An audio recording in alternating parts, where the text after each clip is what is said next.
آدمی که در مقابل یک دنیا مخالف، یک صحرا گرگ گرسنه تنها مقاومت میکنه و تنش نمیلرزه، در مقابل یک چیزهای کوچکی اونچنان منقلب میشه. مثلا اون وقتی که اون غلام سیاه حبشی روی زمین افتاد، حضرت آمدن بالا سر این غلام. خب یک غلام سیاهی است، جز مخلصینه، جز علاقمندانه.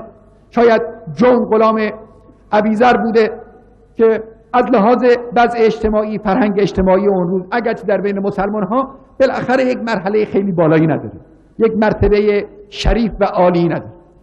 این وقتی کشته میشه، خب خیلی ها کشته شده. اشراف کوفه، بزرگان و معارف کوفه مثل حبیب ابن مظاهر و زهیر ابن قین و دیگران که اینا جزو بزرگان و نامداران رجال کوفه بودن، در کنار امام حسین شهید شدن، افتادن. حضرت این حرکات رو نشون نداد. خطاب مسلم ابن اوسجه حضرت فرمودن که انشاءالله که از خدا اجر بگیره.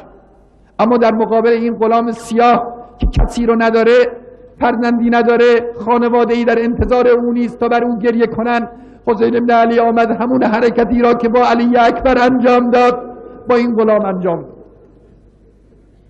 بالای سر غلام نشست، این سر خونین غلام رو روی زانوی خودش گذاشت، اما دلش آرام نگرفت.